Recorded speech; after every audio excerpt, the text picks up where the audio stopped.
What's up, notJust developers? Welcome back to a new live stream. And today is our last day of our Code for Ukraine hackathon.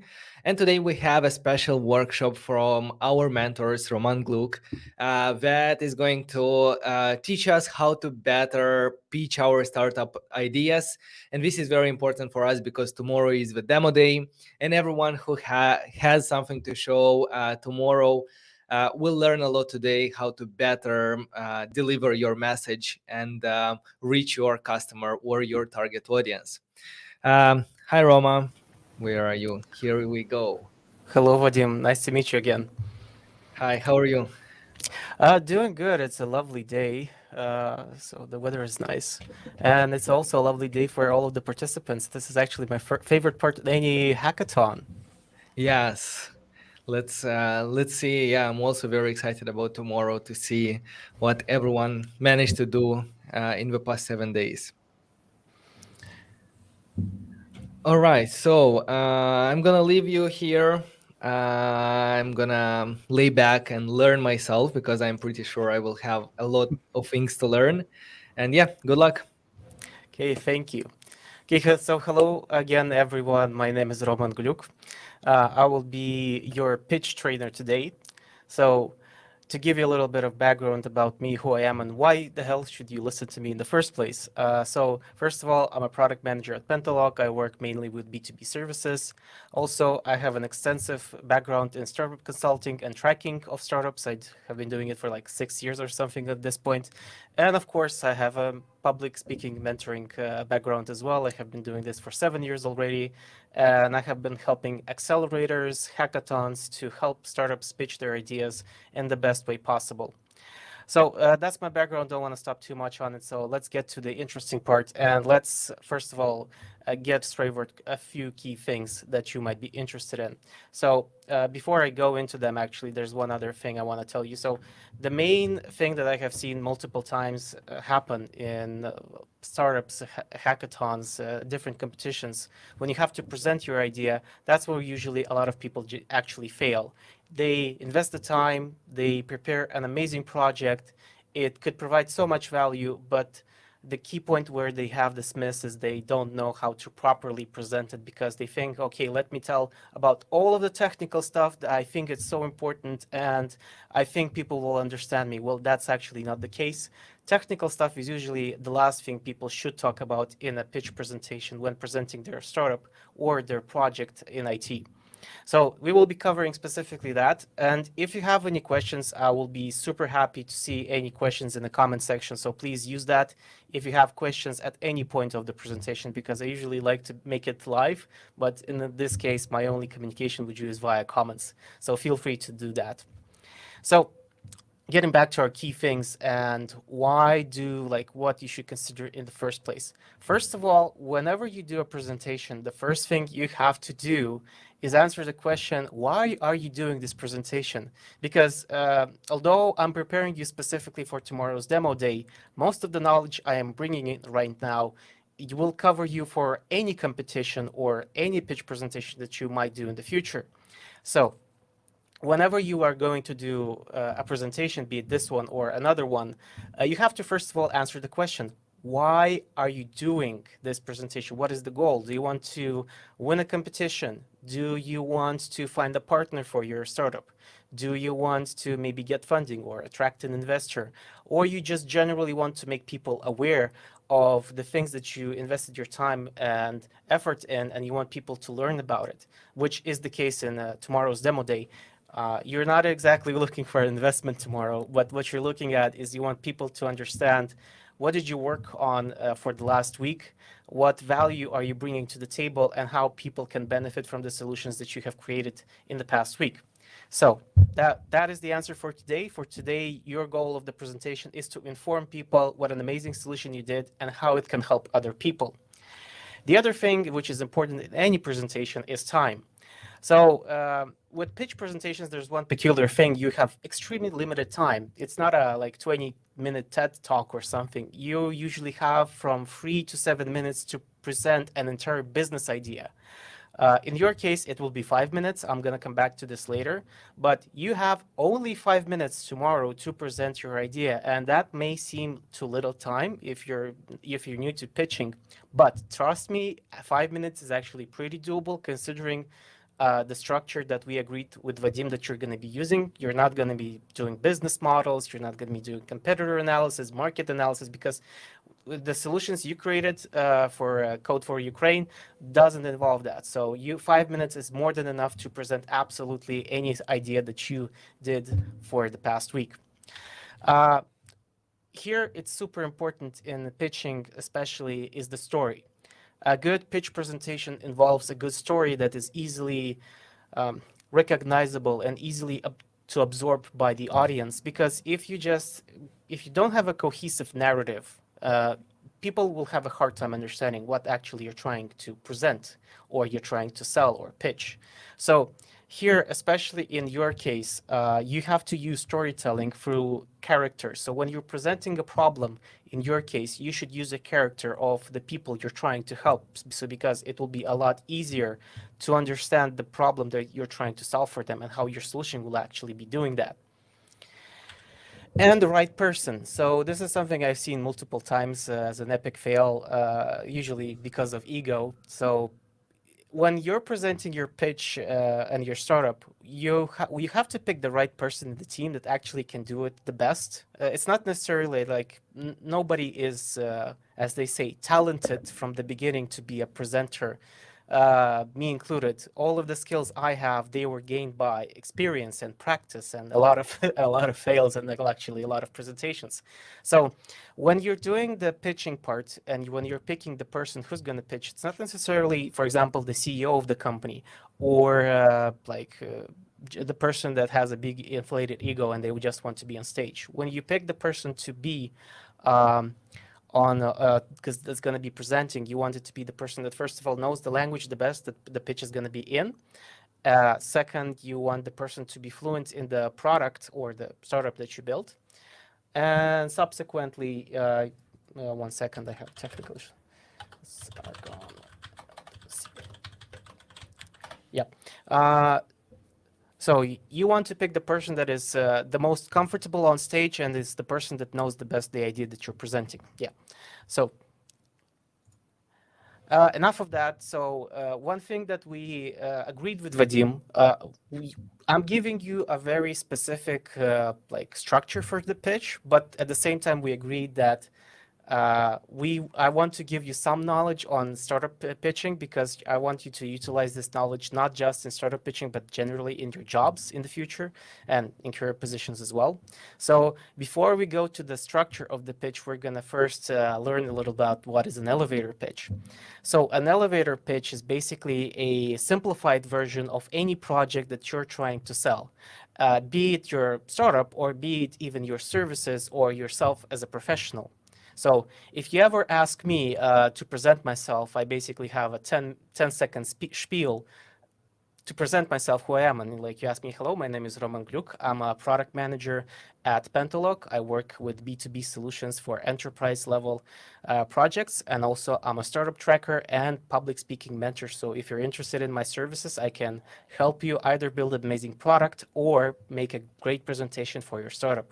So that's an elevator pitch for my specific services.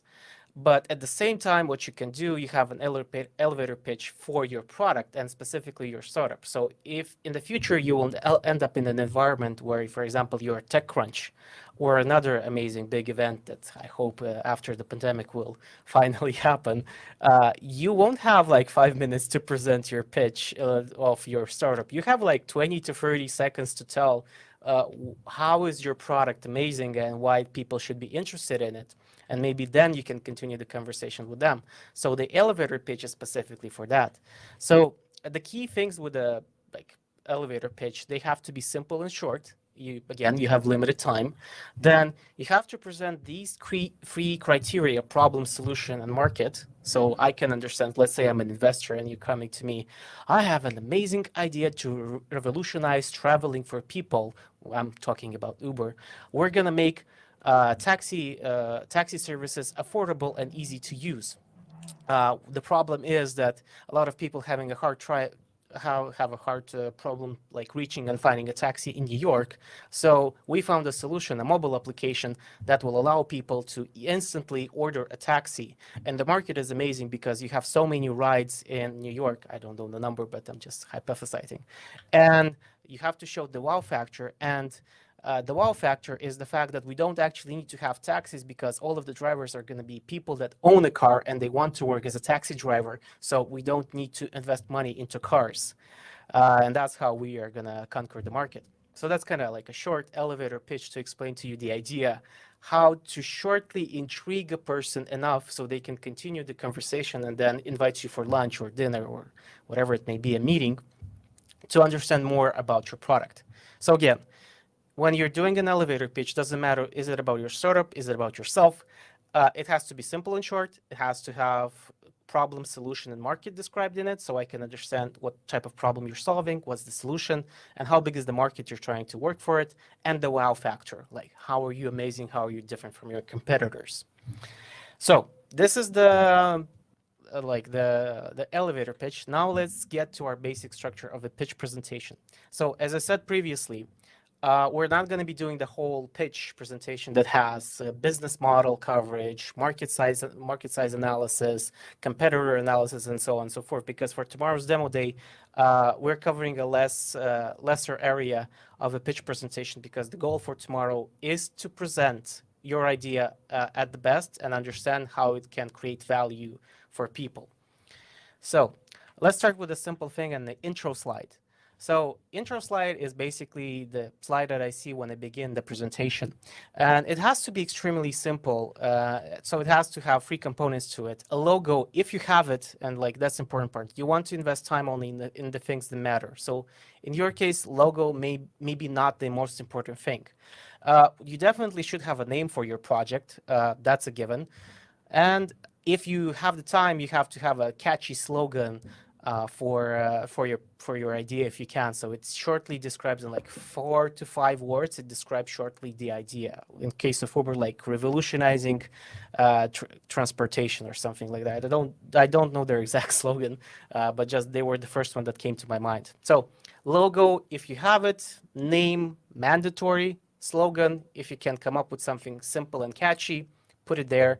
And it will sit there until you start presenting so people can kind of get the idea what your project is about. Next one is the problem. So the problem usually in a proper startup is presented in very much detail. And specifically, it has to have a number behind it, so which is actually it is the main part. But in your case, you can skip the number part because we understand what's the problem in Ukraine. So what are the key definitions of the problem that you have to cover in your pitch presentation? First of all, it has to be extremely short and simple. You don't explain a problem with like 1 minute monologue about the situation. You have to explain simply. The problem we are trying to solve is helping people getting from red zones where military actions are happening to neighboring countries so they can cross the border and find shelter and get the status of a refugee. Because to alleviate the problem of risk to their life. So one sentence that describes easily what your startup is, what your project is trying to solve. Numbers in your case are not mandatory, but if you have the time and you have the possibility, you can get maybe some numbers to showcase how important your application might be for the people, because we already know right now that the refugee crisis, there are like 1.4 million refugees right now from Ukraine, and their population is close to 50 million. And that's, I think, the biggest refugee crisis in Europe for the last 50 to 60 years. So you can actually technically find some numbers to demonstrate how big this problem you're trying to solve is.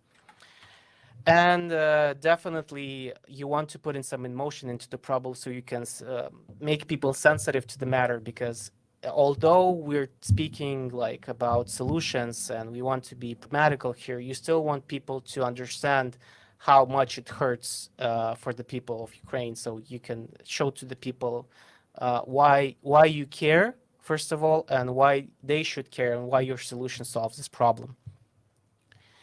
So that is it for the problem slide. So it has to be, again, short. You have limited time. So one sentence should describe the problem you're trying to solve. And be careful. A lot of people do one very key essential mistake here. They don't describe the problem. They describe the solution. That's what they're starting to do from the spot. Here, it's very important that you actually describe specifically the problem. And only then in the next slide, which is the solution subsequently, you describe the solution itself, and that's where you have the time to explain how your solution is solving the specific problem. So here is where you say, okay, so as I said, people are trying to find a secure path from Ukraine to the nearest border of the neighbor countries where they can get a refugee status. And here is our solution. It's a mobile application that tracks all of the news to understand where war regions right now are active so they can avoid them, and it creates a detailed road so they can travel safely, avoiding all of the risk zones. So here on the slides, that's how you basically do it. You might want to describe like 3 to 4 features, the main ones that your application has for the people that you're trying to help.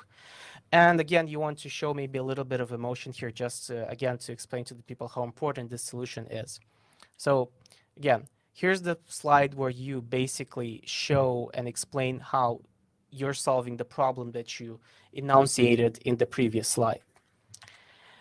Then we're talking about the target audience. Well, I understand like it's super obvious here for most of you because as the people that I consulted from the Discord channels, most of you are trying to help mothers and children that are trying to refugee in another country, but still it's important to mention for whom exactly you're creating the solution so we know the context, who's going to be using this application. If you're helping somebody else as well in Ukraine, then you should identify and tell exactly who are you trying to help. In this case, maybe you're trying to help journalists identify important information about the developments of the situation.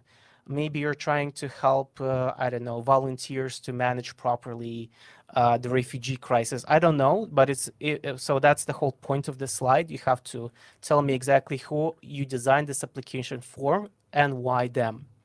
So on this slide, you have to say specifically who's going to be using your application and why specifically they are going to be interested in using your solution. Then, as this is a still coding community and we do want to learn from each other, this is something you're never going to see actually in a pitch presentation, conventional one at least, as a startup. But in our case, we're interested in learning from each other. How exactly did you create the solution that you mentioned previously? So what we want to know is the technology stack that you used to create your solution. We want to know why you use specifically this technology stack, and maybe some comparisons. Maybe you managed to use different technologies and you understood, okay, this specific framework or this specific programming language, I'm not a technical guy, so don't throw tomatoes at me if I'm saying something wrong, but we would want to know maybe why specifically you didn't choose a different application. But again, don't dive too deep here because your time is limited, so you have to present the key points here and not dive in too much into details. Next is actually, I would say, the most important part of your project because you are busy right now creating this solution, but now the next step is actually finding a place for it to live and actually help other people. So on the promotion slide, we want to know what are you going to be your next steps in terms of providing this solution to the people that you designed it for. So we want to know how you're going to do it, where you're going to promote it, and maybe some metrics by how you're going to judge the success of your application. The metrics parts maybe is not that mandatory for the demo, but the how and the where are extremely important for us to know, and it also will challenge you a little bit to think about how exactly are you going to present the solution that you created, you invested your time, so people can actually use it.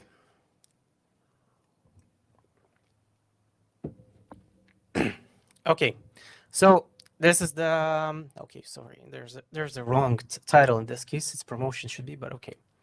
Then it's not in the last slide, but it's at the end. We're almost getting there. So of course, for us, it's important. Well, when you do something, you have to put your name on it. So the team slide, although you don't stop on it too much, but it still has to be there. And if you choose, and because this is in the internet and not everybody uses their actual photos, so it's up to your own discretion. But if you do post your photos in the team slide, please use smiling faces because they create a better connection with the audience. I'm going to tell you a little bit more about that just a little bit later. So if you're going to, and this is something, again, you can use these tips in the future. So whenever you're posting a slide with the team, you want all of the faces to be smiling. You maybe want to share the experience that you have as a team, who how much has experience in a specific domain. And considering the specificity of this demo day that's going to be tomorrow, we really want to know, where are you from? We want to showcase how this amazing community connected people from all around the world, and to showcase that borders are actually, in the case of technology, non-existent, and people from different countries, from different cultures can collaborate together. So please do mention from which country you are. You can maybe use a flag or at least the name of the country where you're from. Yeah, so that's the team slide. And the last but not least, of course, the demo slide. So with demos, I'll tell you one very key thing, and I'm going to repeat it a couple of times during the presentation. Never, ever, ever do a live demo of your solution. And I'll tell you why. Because 95% of the time, something goes wrong when you're trying to do a live demo. I'll tell you even more. Even in my company, and as a matter of fact, in most companies, even enterprise level, whatever they do, they usually never do live demos for new features. We usually do screenshots or video recordings during the demo, so we will be sure that everything's gonna go as we planned it to be. And even then, something might go wrong because maybe internet connection is down or something goes wrong. So take it as a biggest advice from this presentation. If you're ever gonna participate in another hackathon, and after usually hackathons in my book are like 2 days long, and you like work for 54 hours continuously, you're sitting on coffee, the last thing what you want to do is fail the demo part by trying to present how it works live. So again, never live demo. Usually my preference is to use screenshots because they're the safest option. It sounds ridiculous, but that's actually what I recommend most of the cases, because that is the most secure option when you're presenting something that came out of a hackathon, because you're never sure what are the chances it's gonna fail with the live demo. Video recordings maybe, but again, I don't recommend it because animation in presentations is not always in the case that it will work, especially when it's kind of spontaneous and you don't have time for testing. So screenshots are usually the way to go. And when you present the screenshots, you actually comment how your application works, so people can get a basic idea how the application functions and what are its basic features. So if you have any questions, again, please feel free to ask me in the chat. I'll read your comments and answer your questions. There's, of course, a little bit of a delay between me seeing your comment and me answering the question, but that's not a problem. I'll come back to it later. So these are the slides. So basically, this is the structure of the pitch presentation. I'm going to share via Vadim the link to this presentation so you can take it for yourself. You can use it. And of course, you can use the structure of it so you don't have to rewatch this video again with each individual slide. So demo day details for tomorrow. You have to send the submission of your presentation to Vadim via email. Vadim, please make sure that I think this is the right email, right? Without GR and band. Oh, sorry. Don't worry. I'm gonna post more of these details to every team individually, like what you have to do. And like shortly, what you'll have to do is to prepare this presentation that Roman right now explained to you how to do it. Vadim, just one moment. This is not the end of the presentation. I still have 15 minutes of content. This is like okay. The core stuff. Okay, yeah, no worries. And Most probably, I will ask you to pre-record your presentation in order to be sure that everything goes as smoothly as possible during the demo day. We don't have any surprises. Like videos will be the best way of delivering your presentation. But more on that, like I'm gonna contact everyone individually, and I'm gonna let you know how to do it. Yes, and the demo, the video should be 5 minutes long, not more. Let's respect everyone's time, and this is actually a good exercise to try to convey your message in a very short amount of time. And the submission deadline is tomorrow, 3 hours before the demo, and that's at 11 GMT tomorrow. Yes, it's actually 4 hours before the demo day, the demo event. But yeah, more details I'm gonna post in Discord. Thank you very much, Roma. Okay, You can. thank you for thank you, Vadim, for the details. So again, as Vadim said, he'll come back to you with more details on where and when to post your presentation, your submission. And as he said, yeah, the video recording is actually the safest thing. Like this video recording of your presentation is the safest way to present to avoid maybe internet problems, because I have been doing like internet presentation hackathons and everything for some time. Since the pandemic started, and I have seen multiple times when the internet connection failed the presenter, and it was so sad to see it happen. But video presentation, the best way to go. So this was the technical part, how your presentation should look like and what you should care most about in your presentation, what type of content you should present here. So this is like the base of the presentation. And now we have extra 15 minutes of content about the stuff that I like the most, is actually how to be a good presenter, because this is a very essential part. In my personal opinion and experience that I have seen so many times, you may have an amazing presentation, but if the speaker is bad, the presentation may be as beautiful as it is, it doesn't matter. So actually, in most pitches, the presenter is the candy of and the main actor of any presentation or pitch that you're doing. So I'm not gonna drown you with a lot of information about how to be a good speaker, because that's not the point of today's call. But I'm still gonna give you the main core things that you need to do to become a good presenter, that you can practice very simply in tomorrow's session. So so if there is one thing that you should take from the answer, how to be a good presenter, from the question, is to smile. There's a very good description here, but I had to take it out just to make sure the presentation is PC. But yeah, smiling is a very essential part in terms of like attracting the audience, or getting the recognition from the audience that you are a trustworthy person.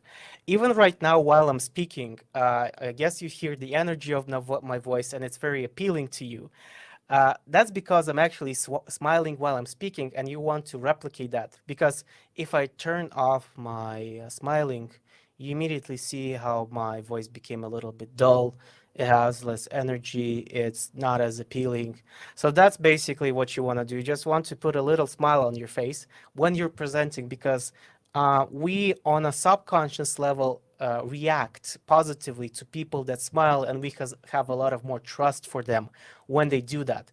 And as a speaker, that is kind of the most essential thing and the simplest thing you can do when you're presenting. So if you're gonna take one thing from this presentation, smile when you present. And this applies to everywhere: when you're meeting new people, when you're doing a presentation in your company, when you're with friends. Smiling is such an essential thing to do when you're communicating with people that I can't stress it enough.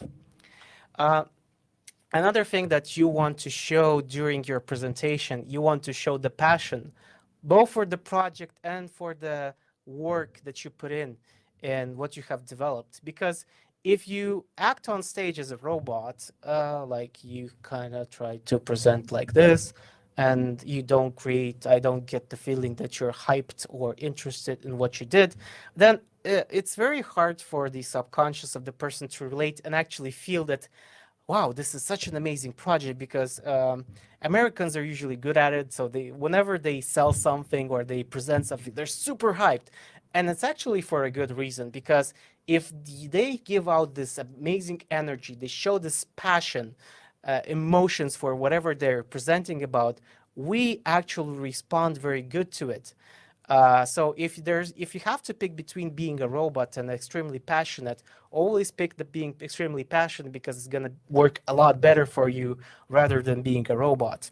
And the last but not least thing is expertise and confidence is actually when you're presenting something, you are the expert on that matter. So never ever let anyone take that away from you. Because when you're presenting something, you're the actual person that did that project. You have the knowledge to do it. So that's from where you have to take that confidence when you're presenting your project. So always remember that you are the expert that is on stage presenting something, and you are the person that knows the best in this situation. So you can actually feel empowered and confident to actually present. Because I know from the multiple trainings I have done, people always are scared of the stage, and you shouldn't be because it's such an amazing thing to be on stage. So I really recommend trying out public speaking as much as you can when given the opportunity. So another thing is which is super simple to screw up. I want to use the F-bomb, but I'm not allowed. So is proper slides. So proper slides is actually something that you can already see from my presentation how to do presentations, because you already saw that I'm not using a lot of text in them, and it's for a very good reason. When you are presenting something live, the slides actually act as a helper to your content. So you are actually the main delivery system of content, information, and value in this conversation, and the slides are there just to help you. So the audience can track what you're talking about right now. So if you look at good pitches, you will always see that they have as little text as possible, and any presentation for that matter, because the main eye candy of any presentation is you. Yeah, thank you, Vadim. You can actually keep it like that because the next slides are super small, so we don't care about that much about them. So there are two types of slides that you use in presentations. The fancy slides, pretty slides, usually these are the slides that you send via email because there's no actual person to present them. So that's why you put tons and tons and tons of explanations and text. So they're nice, but they're not something you're gonna actually use in a pitch presentation. What you're actually gonna use is simple slides that work, because again, the goal of the goal of the slides is to help you present something and not nothing else. They're not the main attraction of the presentation and the pitch. So let me show you how I deal with presenting a problem on a slide. So this example is actually something that I have been using for the last, I think, 6 years. Today, it's the first time the context of the hackathon is relevant for this presentation. It's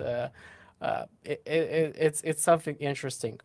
So for this case, we're presenting a problem that the current, so I usually say that somewhere in the Atlantic Ocean, an island of amazing people was ravaged by a tsunami. And the current situation requires 10 million euros to repair damages of the people so they can return to their normal life. So this is 9 words and 1 number in this specific slide. So what is the problem with this slide? First of all, it has too much text on it, and it's not showcasing the most important part of the slide. So can you make it shorter? And the answer is yes. You can do it just like 10 million euros for damages, and then you explain the context that a tsunami ravaged a village in the Atlantic Ocean when we need to help those people to get back to their normal lives, and for this we need 10 million euros in damages. And can you make this slide better? The answer is yes. You can just put the main number on the slide and just talk about it, how people in the Atlantic Ocean on an amazing island suffered a tsunami, and we need this amount of money, 10 million euros, to help these people return to their normal life. So that is how you cut out so much text that is useless, basically, just because you, again, are the main content delivery system in a pitch presentation or any presentation for that matter. So that's why you want to always keep on the slide the key, most essential word or number so people can focus on it and it's embedded in their head. In terms of fonts, you should use fonts that are easier to read. Please don't use Comic Sans or Times New Roman. Those are terrible fonts. Use these are called like Helvetica, Open Sans formats. Like these are called grotesque fonts.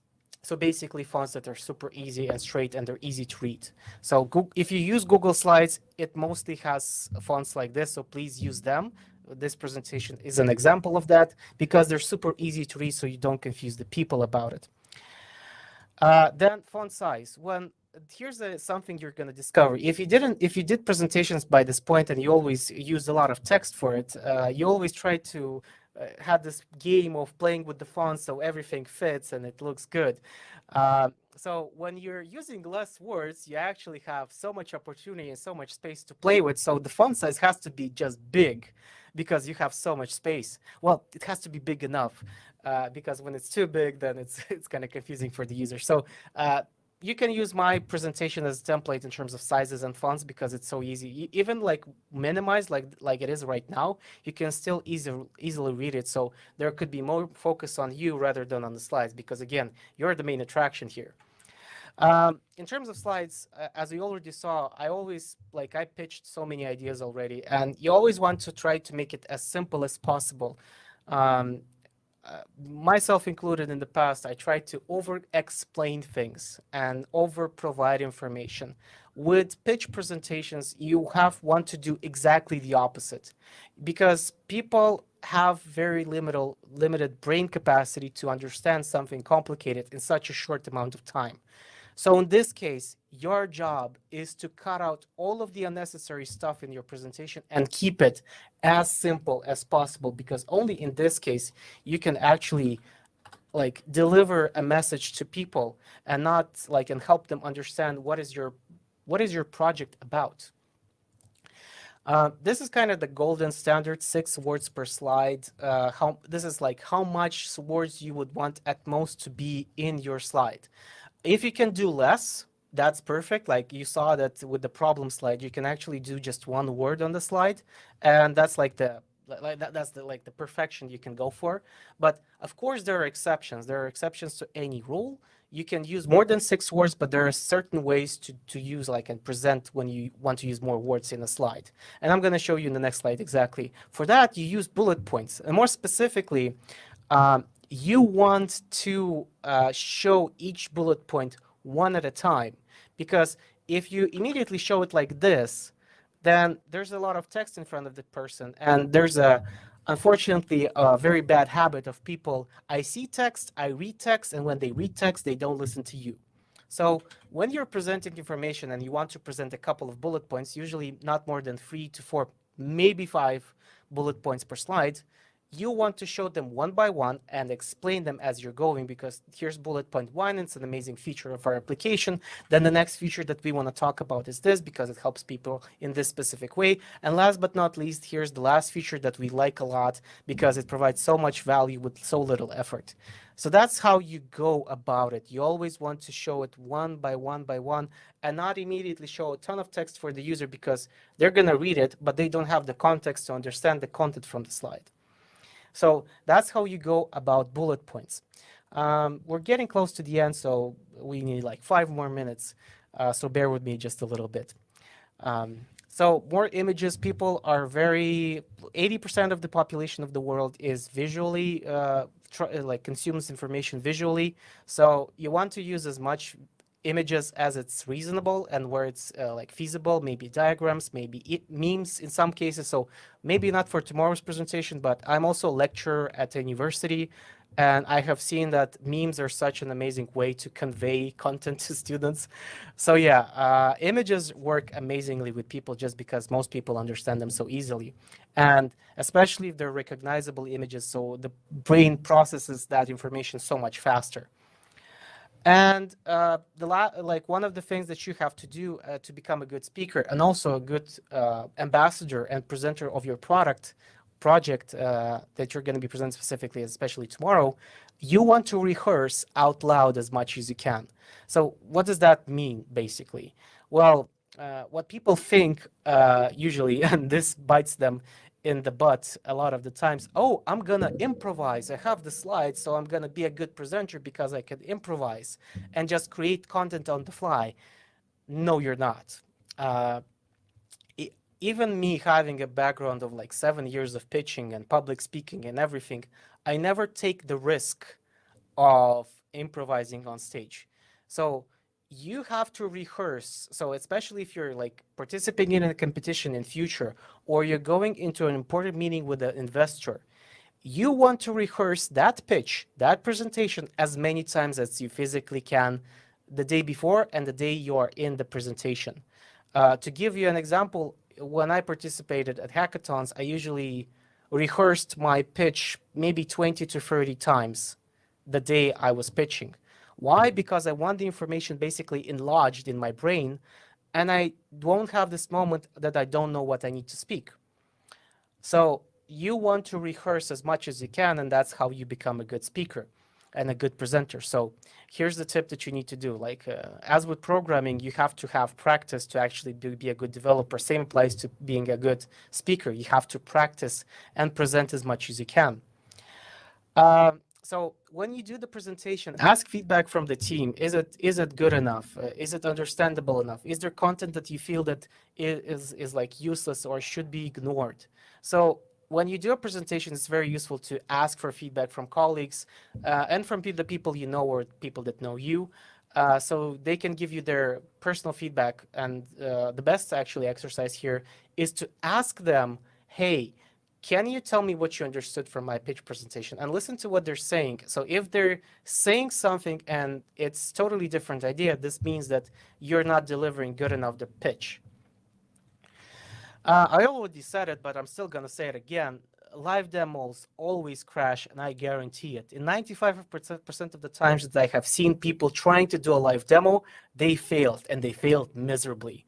So never, ever, ever do live demos. Well, considering that Vadim said that you're most likely gonna do a video recording of your presentation, so you're gonna be on the safe side, because if it crashes, you can do magic editing work and like magic, and everything works fine and amazing. So this is the case where you're gonna save on the safe side. But if you're doing, let's say, a presentation in front of people in a room, you never do a live demo, ever, because then you have increased your chances of failing so high. So other recommendations that I do for, generally speaking, for any type of presentation, because you never know. So when I travel and when I do presentations somewhere, I never know exactly what equipment I'm going to use, or what's going to be the setup, what laptop am I going to use, what operating system it is. So to avoid that, I usually never use animations in my presentations. So, okay, I'm not using screen sharing right now. So it might seem that I'm using animations in my presentation right now, but that's actually not the case.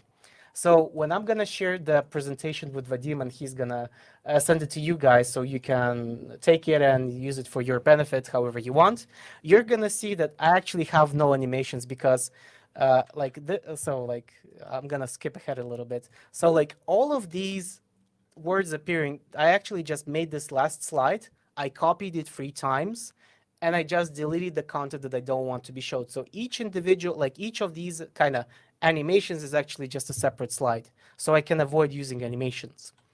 So preferably, especially when you're doing a live presentation in front of people, don't use videos, don't use sounds, because again, you're adding extra points of failure that you want to avoid as much as possible. And always test, especially if you're doing something live. Bring the presentation to the organizers. Ask them, hey, can I test my presentation on your device so I can make sure that it looks good? And yeah, so this is kind of the closing part. So yeah, these are the last recommendations I'm giving you. And I'm giving you one more thing. So in this presentation, we're gonna find a video of an amazing speaker called Simon Sinek. And in 3 minutes, he also explains how you can work with this feeling of being like nervous on stage. So I'm gonna leave you with that, and that's actually my last slide. Okay, there's some contact details. They're irrelevant in this case. And that is it, guys. Thank you for being an amazing audience. I saw a few questions. Um, Oh, there's actually one question. I noticed that you said we have about 5 minutes left to finish, or something like that. A strategy to keep the audience with you. It's more about actually respecting the time of people, so they know how much time they're gonna stay here. I know that your podcasts are usually like 1 hour long, so I try to keep into that time frame and give you a sense of feeling how much we're gonna stay here. Yeah. So that is it, guys. Do you have any questions? Well, thank you very much, Roman. It was really insightful. I learned a lot for myself. Yeah, guys, if you have any questions, drop them now, and we can go through them at the moment. But yeah, meanwhile, I have a question for myself because why not? Being a bit selfish. So how do you get over the fear of public speaking in front of a huge audience? Because like on being on YouTube, it's a bit different because I don't see anyone in my room. I'm myself with my camera, and yeah, like some of my videos have been watched more than 500,000 people. But probably being in a room on a stage of like more than 30 people, that would be uncomfortable to me. So So how do you do it? How do you get past that zone of feeling comfortable in front of people? To be honest, I would lie if I would say that I never experience emotions when being in front of the audience. But the key word, I'm not saying I'm being nervous. I actually treated these emotions as excitement because I'm given the opportunity to speak in front of people. Like I'm giving a chance to share my ideas and thoughts to people, and that is exciting. It's basically as if you're like I'm treating as if I got a new toy. Like mhm. for example, like when I got my VR headset, it's actually there on the table. When I got it, I was like, finally, I got it. Like it's a new toy. I'm excited to use it. So I treat it exactly the same thing when I'm going on stage. I have this amazing opportunity to speak in front of people. I have this amazing opportunity to speak with all of you right now and share my thoughts with it. And it's like always, I treat it always like this, something awesome that's happening to me, and you should do it. So the video from Simon Sinek actually talks exactly about that. So always treat the opportunity to speak in front of people as something exciting, something as an opportunity that you can use. Yeah, that's actually a good way to reframe your to define your emotions, because at the end of the day, like stress and excitement, they kind of feel the same. I would say it's only how you define them. Uh, So Actually, so okay, I'm gonna give spoilers right now to the video that I said from Samis, but that's actually how he got to the conclusion that because so he got the example of people that participate in the Olympics, and journalists always ask like people that participate that won at the Olympics championships and so on. They ask him, "Were you nervous? Were you nervous?" And they were like always respond, "No, I was excited. I was excited. I had the chance to represent my country and win this competition." So they're all excited because journalists think that they would be nervous in their situation, which is actually not the case because yep. both nervousness and excitement are the same feeling in terms of like body experience. Yeah.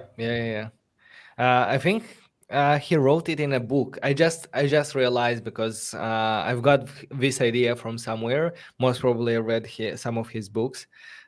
So yeah, like it's a good way like to frame your mind, and probably like an answer for myself would be like practice, because like once you go through it a couple of times, like you understand that nothing is gonna kill you, and the worst thing that can happen, like everything will continue the same way, and nobody will care like after 5 minutes. So it's better just to give it a try. I can give you a very good example of a public speaker that I might not agree with his business practices, and some people from the Apple community are going to hate me, but I will recognize Steve Jobs is an amazing speaker.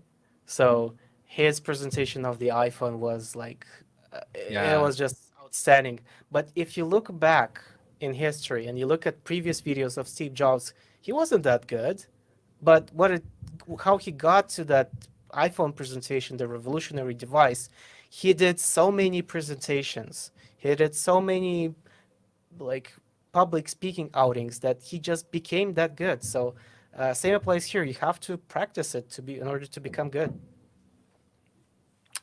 Okay, some a bit of topic question, but also important for a startup. From your experience, what have been some of the best ways to get in touch with genuine investors? Oh, that's a good question. Okay, so it heavily depends on which country and region you are because it's very different from Asia, Europe, and the United States. If you're in the United States, you have to go basically to Silicon Valley or Texas, Austin, Texas. Those are the kind of the main hubs. Maybe New York. I'm not an expert in terms of United States, but I can give you the general idea in terms of how to deal with investors. So when you deal with investors and let's say you have given the opportunity to present your startup to an investor, you always need to remember that although it sounds selfish, but they care about how much they're gonna earn from you as a Yeah. startup. So when you present to them, you have to make a legitimate case how their investment is gonna recover in 5 to 10 years or maybe less. Because depending on which stage you are, different startups have a different quota on return of investment. So on like angel level investors, when they invest $10,000 into you or $20,000 into you, they expect a 100x or 200x return. And Yeah. the higher the stage of the startup is, they expect it like comes down like 50x, 10x, 2x, and so on and so forth. In terms of how getting to get in touch with them, uh, accelerators of startups are an amazing way to get in touch with them because you get that warm introduction to an investors. Yeah. They put you in front of investors. They take you to meetings with them. They organize demo days for if you're part of the accelerator. If you're in the United States or you're in Europe, there are like angel investors that you can get in touch. There are communities in that. Again, it's better to get a warm introduction to reach out to them because people trust people. So if you just tried like a cold call to an investor, they don't know you. They probably receive over 10 calls or emails, the same. Hundreds. Yeah. And events like TechCrunch and Slush and a bunch of others are also a great place because usually events like this provide a dating app for the participants, and you can actually see who is interested in what. So you can actually filter out the people and set up meetings via that application for the conference. Yeah, yeah, that's a very valuable answer. Okay. I don't see any other questions at the moment, unless this one from Andrew. Do you have a Twitter account? We discussed Yeah, I included in the about that. presentation. To be honest, I don't use it that much, so maybe I'll start using after this. But I included into the presentation, and I'll share it with Vadim as well.